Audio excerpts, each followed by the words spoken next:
Okay, before we call in our jury, it has been brought to the court's attention that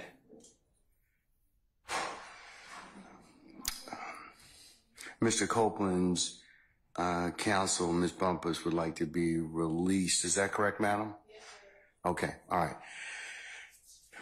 Sir, Mr. Copeland, is it your desire to release your counsel at this point in time? She's fired. She's fired? Okay. So do you wish to represent yourself in these particular, in terms of any issues you may have in this particular? Do I got a choice? I'm sorry? Do I got a choice? Yes, you do. And what are those? Well, you can keep your lawyer that you have right now. I don't want her. All right. You could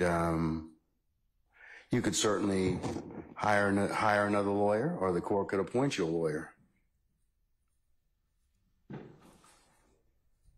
What I need a lawyer for?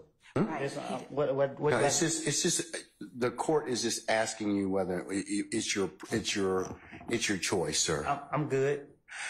You're good? Yeah. Ms. Bumpus, did you file an entry of appearance?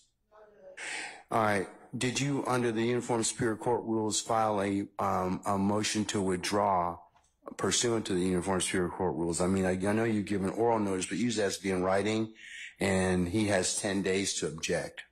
Well, Judge, just for the record, I was never his counsel. Say again? I was never his counsel. Attorney Melnick was his counsel, and I was stepping in as a courtesy for judicial efficiency. But if the court's desire for me to file a motion to withdraw, well, given the fact that you have represented Mr. Copeland at this point in time, it would seem appropriate that you do need to, in fact, file a formal withdrawal. Even though you didn't enter one, you de facto entered this case by your representation of him, or you telling the court that you did, in fact, represent him. So at this point, I'm not inclined to release you until that's done. I'll get that done now, Judge. Okay, all right. And he's got 10 days to go ahead and do that. So you're still going to have to be here until because he gets that particular period of time to go ahead and decide whether or not he'd like to hire a lawyer. That's the whole reason for the 10 days. Well, I don't want to hire no. Hold on. Not yet. You get that right as a party.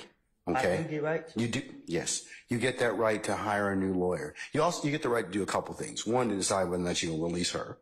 Okay. Okay. Two, you get to decide whether or not you want to get another lawyer to be with you. Okay. Okay. Those are the two big things you get a chance to kind of decide.